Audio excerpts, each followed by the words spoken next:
आप सभी को नमस्कार। मैं ब्रजेश सिंह आपका अपने चैनल विद्यारंभ में पुनः स्वागत करता हूं। पिछले वीडियो में हमने वोल्टेज सोर्स और करंट सोर्स के बारे में डिस्कशन किया था कि वोल्टेज सोर्स को हम किस तरीके से सर्किट में रिप्रेजेंट करेंगे, इस तरीके से पैरेलल प्लेट के फॉर्म में रिप्रेजेंट कर सकते हैं, और करंट सोर्स को हम किस तरीके से सर्किट में रिप्रेजेंट करते हैं, इस तरीके से सर्किल में एक एरो के फॉर्म में रिप्रेजेंट करते हैं। आइडियल वोल्टेज सोर्स क्या होता है और प्रैक्टिकल वोल्टेज सोर्स क्या होता है, उनकी कैरेक्टरिस्टिक क्या होते हैं, उनका नेचर क्या होता है, इसके बारे में हमने पिछले वीडियो में डिस्कशन किया था। इस वीडियो में हम इलेक्ट्रिकल एनर्जी सोर्स के एक और कैटेगरी के बारे में डिस्कशन करेंगे, एक और डायमेंशन के बारे में डिस्कशन करेंगे। यानी हम इलेक्ट्रिकल एनर्जी सोर्स को इस पॉइंट ऑफ व्यू से, जिसको मैंने यहाँ पे लिख रखा है, इस तरीके से भी हम डिवाइड कर सकते हैं। तो that one is the independent source and dependent source. यानी इलेक्ट्रिकल एनर्जी सोर्स को हम इंडिपेंडेंट सोर्स और डिपेंडेंट सोर्स की कैटेगरी में भी डिवाइड कर सकते हैं।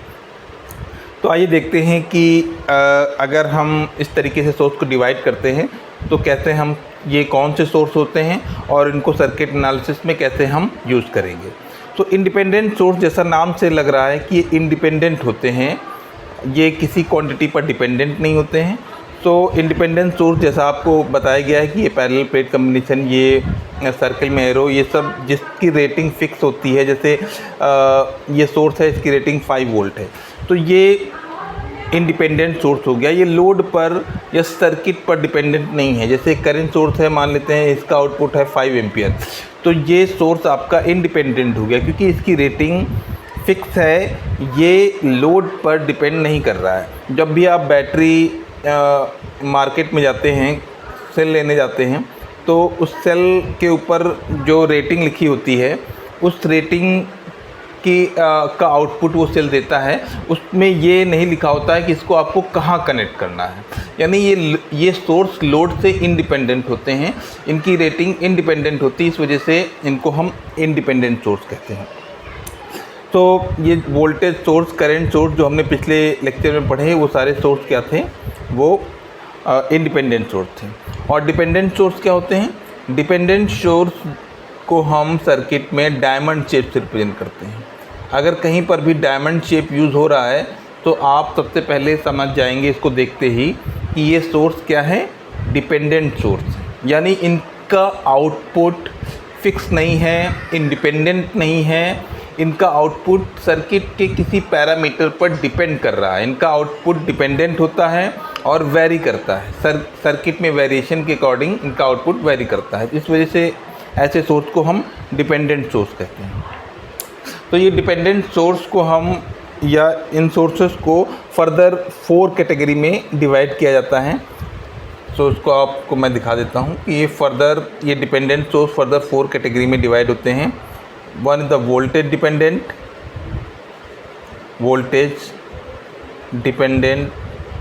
Voltage source,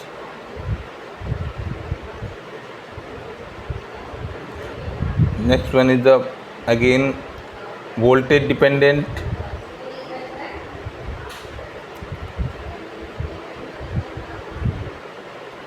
current source,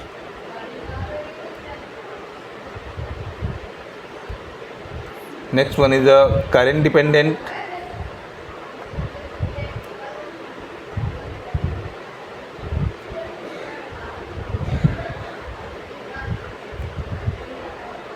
voltage source,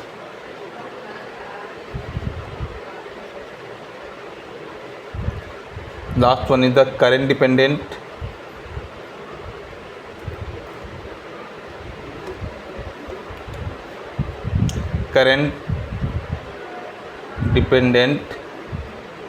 current source.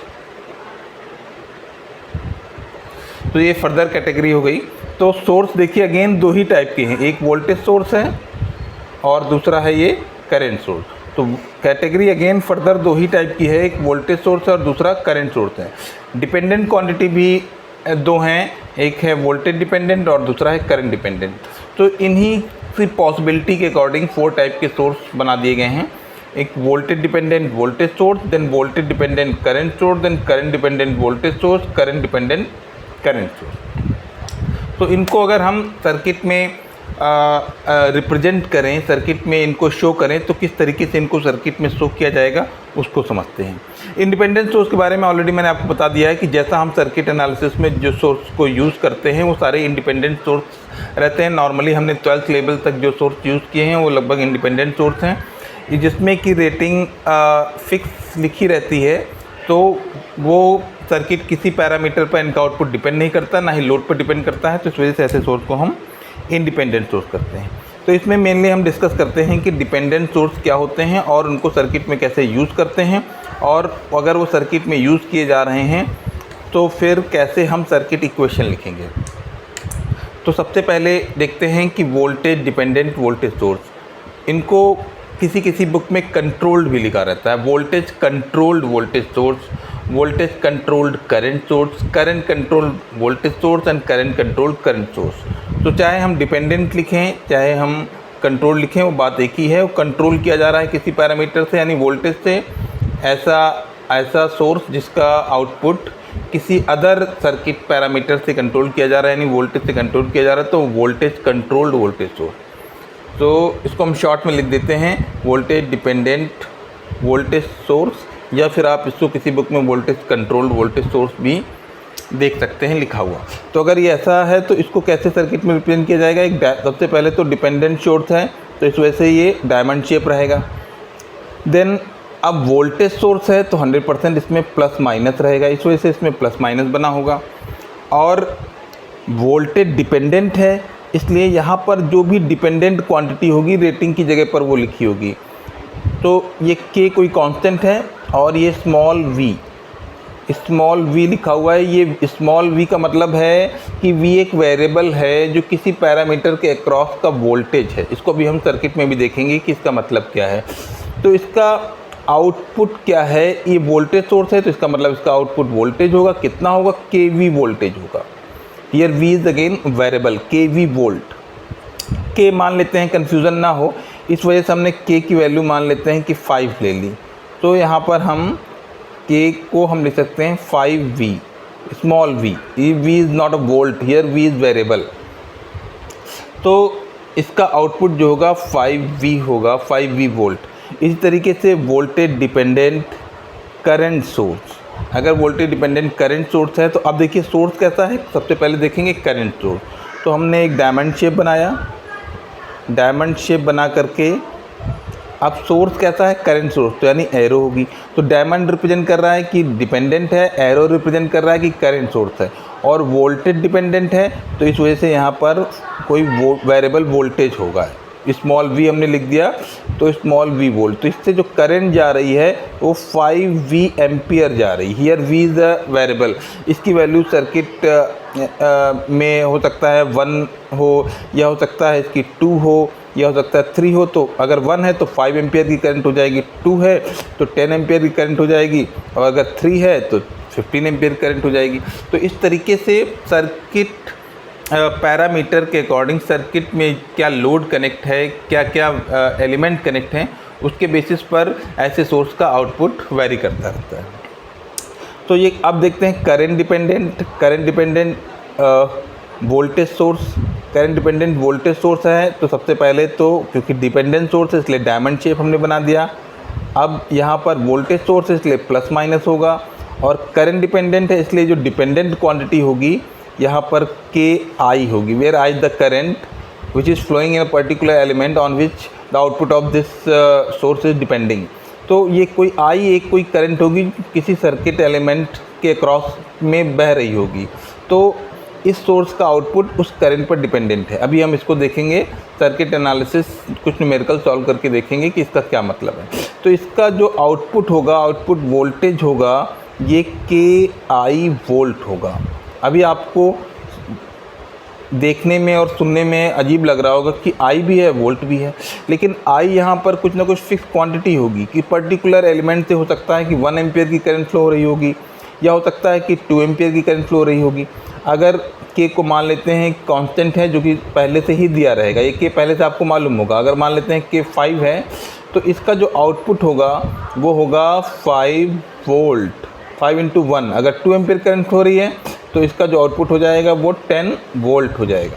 तो इस तरीके से किसी सर्किट में किसी एलिमेंट के से बह रही करंट पर इसका आउटपुट डिपेंड करेगा, इसलिए इसको हम डिपेंडेंट सोर्स कहते हैं। वैसे ही अगला है करंट डिपेंडेंट करंट सोर्स। तो सिंपल सा है, डिपेंडेंट सोर्स है इसलिए सबसे पहले तो हम डायमंड शेप ड्रॉ करेंगे, करंट सोर्स है इसलिए बीच में एरो रहेगा, और करंट डिपेंडेंट है इसलिए 5I इसका आउटपुट होगा। I is the current which is flowing through any particular element, तो इसका जो आउटपुट होगा 5I एम्पियर होगा। तो इस तरीके से 4 टाइप के डिपेंडेंट सोर्स हैं जिनको सर्किट में यूज़ किया जाता है। कॉम्पिटिटिव एग्ज़ाम में इससे कई क्वेश्चन पूछे गए हैं, कई क्वेश्चन आते हैं, तो इस वजह से इसकी प्रैक्टिस करना, इसके एनालिसिस करना बहुत ज़रूरी है। अब आइए देखते हैं कि सर्किट में कनेक्ट होते हैं तो ये डिपेंडेंट क्वांटिटी का क्या मतलब होता है, उसको समझते हैं।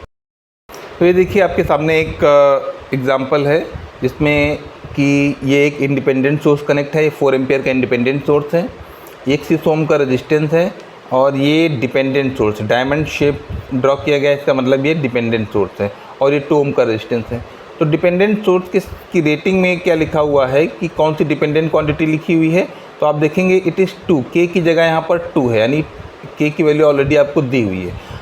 I is the current on which the output of this dependent source is depending, output इसका डिपेंड कर रहा है। तो I कौन सी करंट है, ये आपको सर्किट में पहले से दिया रहेगा, मेंशन रहेगा कि इस सोर्स का आउटपुट किस क्वांटिटी पर और किस एलिमेंट की क्वांटिटी पर डिपेंड कर रहा है। तो I यहाँ पर ऑलरेडी आपको सर्किट में मेंशन रहेगा कि ये वो करंट है जिस पर इसका आउटपुट डिपेंड कर रहा है। अब आपको इस सर्किट एनालिसिस, क्योंकि यहाँ हम dependent source circuit analysis point of view से पढ़ रहे हैं, हमें उसका इंटरनल कंस्ट्रक्शन नहीं पढ़ना है, उसका इंटरनल कंस्ट्रक्शन हम अलग से डिस्कस कर लेंगे। फिलहाल यहाँ पर हम circuit analysis point of view से समझते हैं कि डिपेंडेंट सोर्स अगर सर्किट में कनेक्ट है तो उसको हम कैसे यूज़ करेंगे। तो यहाँ पर ऑलरेडी आपको करंट ये दी गई है। अब हमें करंट मान लेते हैं फाइंड आउट करना है 6 ओम रेजिस्टेंस और 2 ओम रेजिस्टेंस में। तो इस सर्किट को कैसे समझेंगे, कैसे एनालाइज करेंगे। तो अगर हम सर्किट को ध्यान से देखें, यहाँ करंट I आपको दी हुई है, यहाँ से जो आउटपुट करंट है वो 4 एम्पियर है, और मान लेते हैं, और यहाँ से क्योंकि ये करंट सोर्स है, एरो दिखाया गया है, इसका मतलब करंट सोर्स, इसका मतलब जो भी यहाँ लिखा हुआ है वो करंट, उतनी करंट फ्लो हो रही है, यानी ऑलरेडी दी है कि इससे 2I करंट फ्लो हो रही है।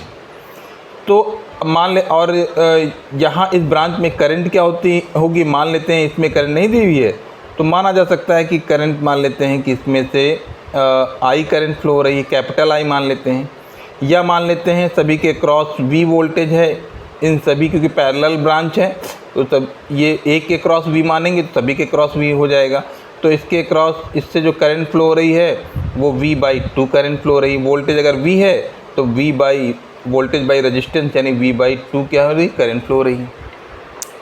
तो अब हम अगर इसको सर्किट को रीड्रॉ कर देते हैं आपकी आसानी के लिए, क्योंकि ऊपर सारे पॉइंट जो है ये सेम पोटेंशियल पर है, नीचे के भी सारे पॉइंट सेम पोटेंशियल पर, इसको अगर हम इस तरीके से ड्रॉ कर देंगे तो थोड़ा सा आपको और आसानी रहेगी समझने में कि ये हमने इसको इस तरीके से ड्रॉ कर दिया। ये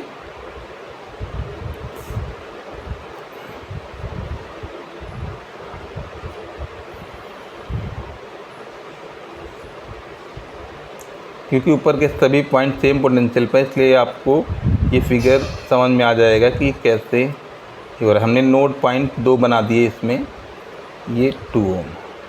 तो एक्चुअल में इस सर्किट में 2 नोड पॉइंट हैं। तो ये करंट आपकी 4 एम्पियर की करंट हो गई, इसमें ऑलरेडी दी हुई है कि I करंट फ्लो हो रही है, I1 करंट फ्लो हो रही है। यहाँ से आउटपुट जो होगा ये 2I होगा, और इससे जो करंट फ्लो रही है वो V वोल्टेज अगर मान लेते हैं तो V/2 करंट फ्लो हो रही है।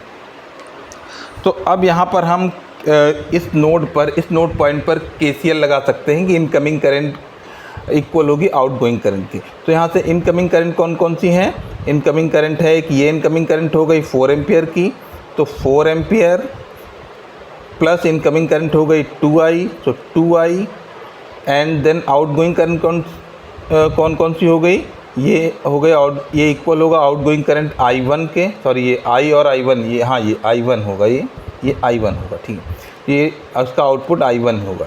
तो आउटपुट ये करंट हो गई, ये आउटगोइंग करंट हो गई I1 और एक आउटगोइंग करंट हो गई V/2। तो ये आपकी करंट हो गई, आउटगोइंग करंट हो गई। तो यहाँ से हम अब देखें तो अगर हमने V मान लिया है तो V सभी के क्रॉस का वोल्टेज होगा। जैसे V वोल्टेज यहाँ पर है तो V वोल्टेज यहाँ इसके क्रॉस भी होगा, V वोल्टेज इसके क्रॉस भी होगा। तो अब देखिए बहुत ही ईजिली हम ये अलग वेरिएबल हमारे पास I1 आ गया और ये एक अलग वेरिएबल V आया। अगर यहाँ हम करंट I मानते कैपिटल I तो भी वो एक अलग वेरिएबल ही होता। तो दो वेरिएबल हैं, दो इक्वेशन होनी चाहिए हमारे पास। तो इसको हम कैसे सिंप्लीफाई कर सकते हैं कि V वोल्टेज तो इसके क्रॉस भी होगा, इस 6 ओम रेजिस्टेंस के क्रॉस भी V वोल्टेज होगा।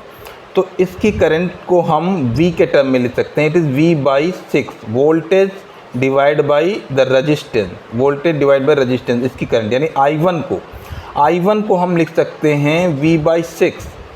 तो इस I1 को हम रिप्लेस कर देंगे V/6 से। तो एक नई इक्वेशन बन जाएगी 4 + 2V/6 equal to again V/6 plus V/2। अब आप देखेंगे सारी इक्वेशन एक वेरिएबल के टर्म में कन्वर्ट हो गई। फिर से मैं आपको एक्सप्लेन कर दे रहा हूँ। हमने मान लिया था कि सबके क्रॉस वोल्टेज क्या है, V वोल्ट है। तो इसमें जो करंट होगी वो V/2 हो जाएगी। तो V के टर्म में ही देखें, इसमें जो करंट होगी वो V/6 हो जाएगी। और इसमें ऑलरेडी आपको I1 करंट दी थी, यानी I1 करंट के लिए रिलेशन मिल गया आपको V/6। तो ये इक्वेशन हमने जो सर्किट में दिया हुआ था उसके बेसिस पर लिखी, और ये इक्वेशन हमने लिखी सर्किट में कन्वर्जन के बेसिस पर कि अगर हम I1 को कन्वर्ट कर देते हैं V के फॉर्म में तो अब ये इक्वेशन आ जाएगी। तो अब ये सारे वेरिएबल एक के टर्म में कन्वर्ट हो गए। ज़रूरी नहीं है कि आप I को चेंज करें V के फॉर्म में, यहाँ V को भी आप चेंज कर सकते हैं I के फॉर्म में। आप लिख सकते थे V इक्वल टू 6I।